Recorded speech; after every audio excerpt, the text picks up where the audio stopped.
here.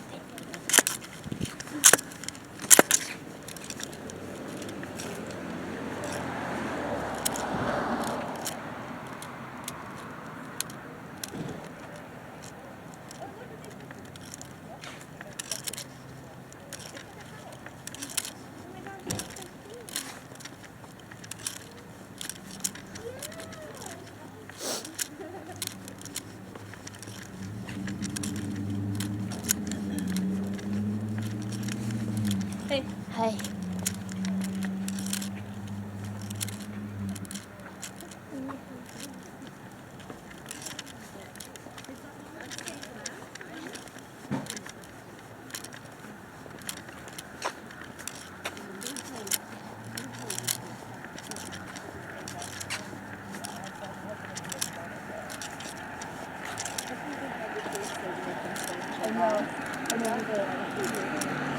Are you guys going to the library? Huh? Are you guys going to the tour? No, we're not, Oh, honey. No. We're just taking our own walk through town. Okay.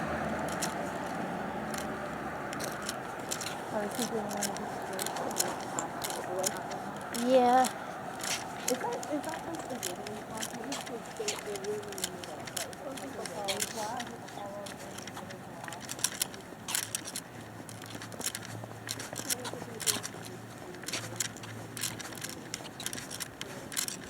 You really don't have to have that on yet. I would save the battery. If it's going to be an hour long, I would save that battery. Yeah. I'm going to save this battery up this time and turn on for now. Are you really recording? Yeah. Why? To see what. We can make YouTube things, man. Yeah. Wait, are we allowed to make YouTube videos on there? Oh yeah. I just have to upload them. Let's do it. I've always been, that's part of my dream is to be a YouTuber.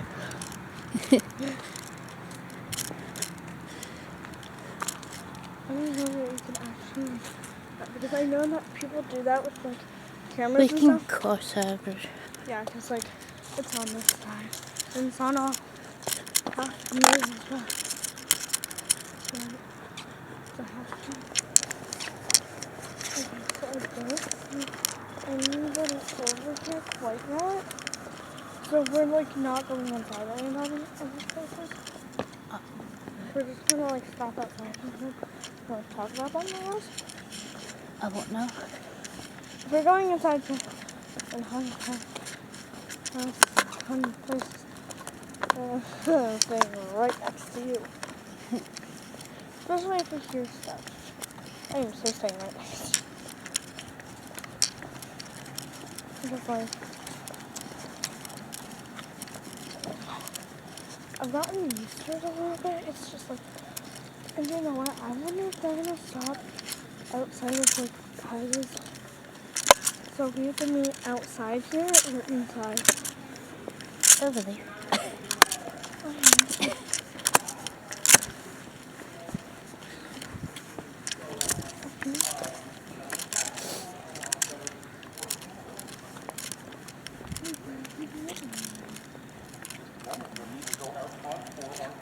You can go first.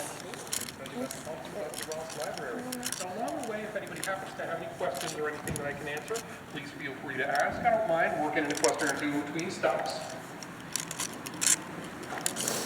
Hi, here's the door. Oh, it's you guys. Who do I do the most? Oh, the gentleman over there. Lewis. Yeah. He's over there. He's got the blue dot. Yeah, it's on there you go. Yeah, I'm happy with this. This is not a bad crowd at all. Hi. All right. Yeah, 10 and change. Thank you. Thank you. All right, two. Yeah. $10, please. All right, thank you. Thank you. All right, well, fantastic. We got a couple of extras here at the last minute. Thank you guys for coming. And I'd like to invite everybody to follow me up front here where I'm going to point to the library and tell you a little bit about the goes on in this place.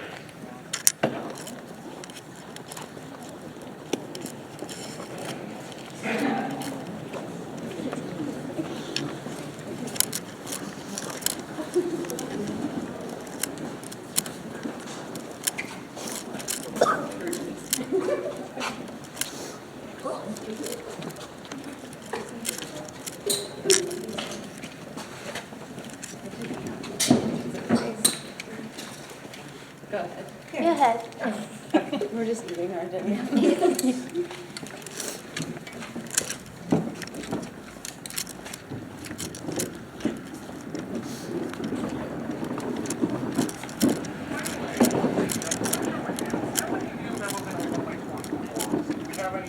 I got a couple of repeats here, okay, okay. Yeah, Nat, I know you. All right, excellent. Well, some of the stuff you hear tonight is going to be repeats of previous years, but I do have some new stories, and I've got a few old stories where I've discovered some new stuff to share. So, again, thank you all for being here. I'm going to start the tour off with the Ross Library. Now, this part of the library, looking at it from this angle, you can easily see what was old house and what was added on later for the purpose of being a library. This part of it was built as the mayor's mansion. Mayor Robert Wiggins lived here in 1887. He passed away, his wife sold it to Frank and Annie Halenbake Ross. Frank lived here a few years and died. Annie lived here until September of 1907, when she passed away on a vacation in New Jersey of a misdiagnosed appendicitis. Her body was shipped back here and buried in Highland Cemetery, and she had her will, which had a surprise for the city. She left her home to the city on the condition it be made into the Free Public Library. It took them a couple of years. City Council does nothing quickly, but they opened this place on Thanksgiving of 1910, 3 years after Annie had died. And that was our first day of business. Now, Annie is one of the people that I think is haunting the place. Another one is Mary Elizabeth Crocker. Mary Elizabeth Crocker is the third longest lasting director this place has ever had. She ran this place for about 24 years. She came here in 1924 and worked until she died on duty in 42.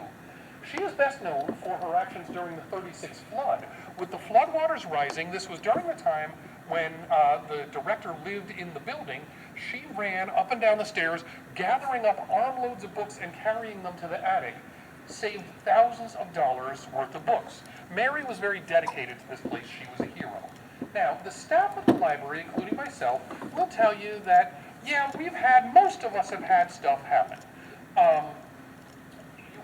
We get, footsteps. A lot of the time when we're working alone in the building, we hear voices here. There's a toilet up on 3 that flushes itself. Our old director recently retired, used to routinely work here till midnight, 1 in the morning, and she would tell me how a lot of the time the elevator would go up and down on its own in the middle of the night with nobody in it. We've all been working in the building at times alone, we have our slow nights, and books will randomly fall off the shelves every now and again. Now, last year I talked about that, with the books tumbling off the shelves with nobody anywhere near them. And one of the people on the tour said to me, well, did you ever keep track of it? Did you ever kind of keep an eye out to see if there's anything in common, any message in the books? And I thought, I never thought of that before. So ever since, for the past year, I've been keeping track of it. Turns out every one of those books was misfiled on the shelf. So you may recognize this as being something like the opening scene to Ghostbusters. Best ghost hunting movie there's ever been, by the way. So yeah, we seem to have Mary Elizabeth Crocker still here being helpful, walking around going, wrong. So we're all pretty much used to it. A couple of years ago, when we were only doing like curb service because of COVID, our county librarian was having some stuff happen, noises and stuff down in his office. He wanted me to set up some of my equipment, do a few tests, and I said, yeah, I'll check into it and let you know what I find. He said to check into it, but don't let him know. So follow along. We're going to go around the corner for our next stop. Come on. Feet up.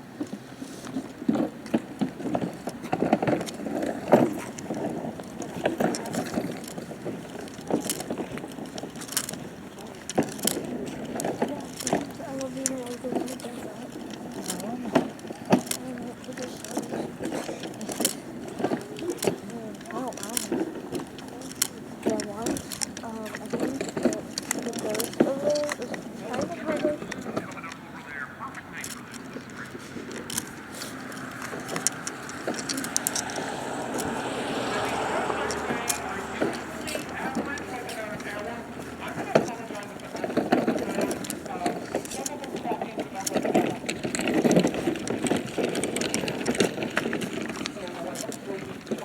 Sorry if you guys can't hear.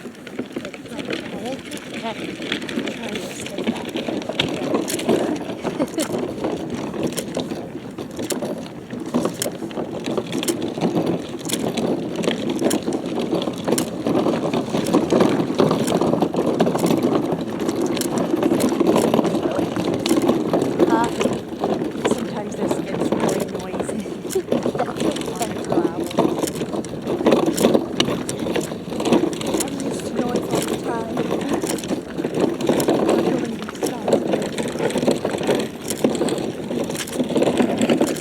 Most of the time, I will either go down Main Street and point out the John Brown house, or I will loop around to Church Street and point out the Reuben Braun house. This year I decided why not double dip a little bit, go down the alley, and hit both of them. The house over here behind me, John Brown House, it was built in about 1877. Well, we got a car coming down. Everybody make sure you're stay around the way here. Oh, so parking, okay. Well, I hope I don't scare them too much as they enter. So this was the home in the 30s. This was the home of John Everett Brown, a funeral director from Cameron County. He came to Lock Haven to set up shop and, you know, make his business here. And he was a fairly popular guy and a well-known undertaker. All of that came to an end March 20th, 1938, when there was a knock at his door in the middle of the night. It was about 11:30 at night, and somebody was knocking at his door, possibly somebody who found a dead relative in bed and needed his services as an undertaker. However, we'll never know. John Brown got out of bed, started down the spiral stairs in the front of the building, slipped and went over the railing, fell 18 feet to the ground, and cracked his skull on the floor below. By the time his wife found him, yeah, some of them get less pleasant than this. By the time his wife found him, it was too late, and he had passed away. People who have lived and worked in the house report hearing, you know, voices, sometimes whistling and sounds of music inside. One woman, a couple of summers ago when the place was empty, was hired to paint the house, and she was hearing noises and things in there and got nervous. Knowing there was a paranormal investigator at work in the library right across the street, she just came across the alley and asked me about it. And I told her that, you know, about John Brown and how he's haunting the place. And then I forgot all about it for a while, and then half an hour later I got a call from the landlord who was really, really angry because he couldn't get her in to paint the building anymore. Now the house over here, my team investigated in November of 2013. This is the Reuben Braun house, built by businessman, lumberman Reuben Braun. The most likely candidate to be haunting this place is his daughter, Maud. Maud Braun was about 21 when she passed away of an illness, a not uncommon occurrence back in those days. This was a neat house to investigate. It was really interesting. Among our other equipment, we have infrared cameras. And these are these cameras that we set up on tripods. We use these big snaky cables that run 50 and 100 feet long to run back to a central base unit so that we can set that on a table somewhere with a screen, you know, and one person could just sit and monitor 4 different spots in the house. Now, most places, this is not a big deal. This one, however, has such neat, long, twisty hallways and everything that we could not get any of the cables back downstairs to the kitchen where we had the base unit. What we decided we had to do was fling the end of one of the cables out the upper window, run it down the side of the house, and then in the window to plug into the unit. A little pro tip from the ghost hunter: if you should ever happen to find yourself in this exact situation, make sure you have thrown the correct end of the cable out the window. Otherwise, you're probably just going to have to reel the whole thing back up and try again. That was one of our moments of, yeah, guys, let's just keep this between ourselves, okay? So there's actually a couple of college students living in there now. I had the honor of talking this over with them. Last summer, I was on my way past and one of them recognized me from articles I've written about the house. And they actually like having Maud there, living with them. They think it's really cool to have a ghost in there. Stuff moves around, you know, they report a lot of things happening.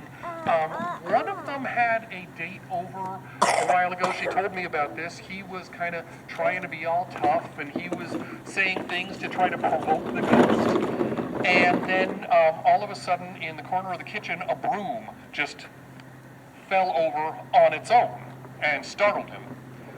So much for Mr. Tough Guy and the ghost there.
Chose this next spot because this area, but now it's an empty lot, at least temporarily. However, that was back in the early 1900s, the home of the Clinton County Times, one of our local newspapers.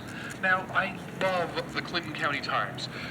Whenever I get bored, and I need something to write about a little bit, I will get the microfilm and I'll pop it in, Clinton County Times from the early 1900s.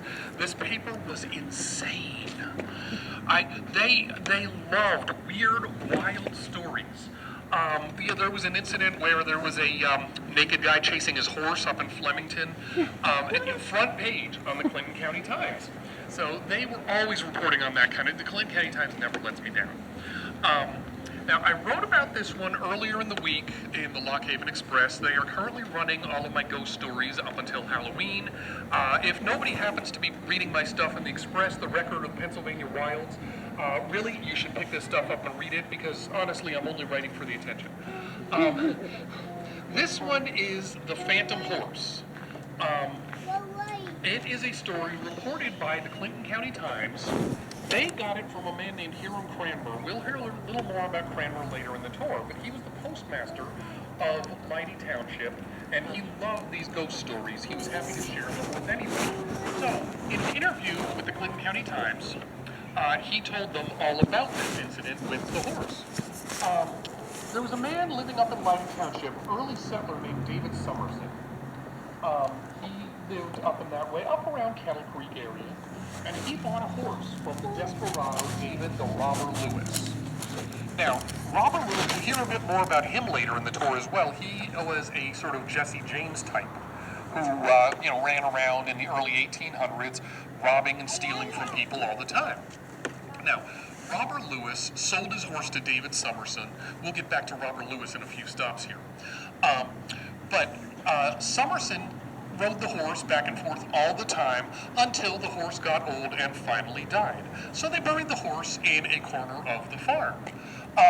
That wound up becoming the family cemetery because later, when Summerson died, he was buried there in that same plot next to his horse. And then other relatives, and it just became the Summerson Cemetery. Now, the cemetery was moved. Back in the 60s, when they built the Kettle Creek Dam, they moved that plus about a dozen other cemeteries, dug up the bodies, and moved them wherever they could. Summerson himself was moved down to North Bend. There are no records showing what happened to the horse. Now, Cranmer claimed that a lot of people, particularly young boys, would be walking along the roads up there that run along Kettle Creek, and they would hear the sounds of an invisible horse, just clip-clop, clip-clop, clip-clop, coming down to them. And a lot of the time, it sounded like they were getting close. And they wouldn't see anything. So it was thought that David Summerson was still there, riding his horse up and down the road, even though the both of them were dead. There was an incident where Cranmer, as a young man, Cranmer and some of his friends went into an orchard to steal some apples, and Cranmer fell and hurt his knee. And they heard the horse coming down at them. And Cranmer later said, well, I couldn't have run if I'd wanted to. So, as I said, Summerson is in North Bend Cemetery. The horse is probably still buried under what is now Kettle Creek. Probably still clopping along the path up there, wondering why he's covered with water these days.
No, it's a stage. It's nothing. Everybody's keep it up. I can slow down a little bit, okay? Just I am going to direct your attention to Alana's Ice Cream over there. Before that was an ice cream place several years ago. That was a financial office. I was friends with some of the women who worked in there. And 8 years ago, when we adopted my son, I used to stop by and pass the baby around, and everybody would kind of pay attention to the guy. And they would tell me about some of the hauntings that they believed were going on in there. Now, every night, they would go through the routine. They'd, stack up all the papers nicely, file everything, turn off all the lights, make sure, the doors were closed, locked, everything. And then the next morning, often they would come in and there would be lights on and papers scattered and, the doors swung open, drawers open, as if somebody had been there overnight. But none of the alarm systems would have gone off. None of the security cameras ever showed anything. So they believe the place is haunted, and it is possible that it is. My records show that that building has a connection to one of the biggest news stories and one of the biggest disasters, worldwide, actually. The building was originally built for Eric Carlson. Now, Carlson came here in the 1870s as a young man. He was an immigrant from Sweden. He was, excuse me, he was, 15, 16-ish, and he came over by boat. Now, he later in life talked about that trip, and he said that, it was a little stormy, the weather was a little rocky, but the captain of the boat was a very kind, reassuring, competent man.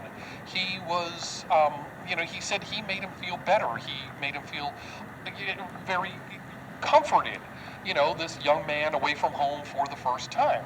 So he got to be friends with the captain, and as a matter of fact, even after Carlson came and settled in Lock Haven, the two of them wrote letters back and forth over the years. Carlson came to this area and he became a gardener. He was very talented at it. A lot of the big expensive houses that we passed later in the tour had his touch in the gardening in those early days. He was so successful at it that he was able to start his own florist shop, which was in that building right there. That was what he was doing in April of 1912, when the Titanic went down. And Carlson walked across the street to the newspaper, at the time the Clinton Republican, and said, "Hey, interview me. I know that guy. Captain E.J. Smith of the Titanic was the man who had brought Carlson over from Sweden." So the ghost in that building, very possibly Eric Carlson, who died a few years later, possibly still haunting the place and missing his long-lost friend who went down on the Titanic. Also, I think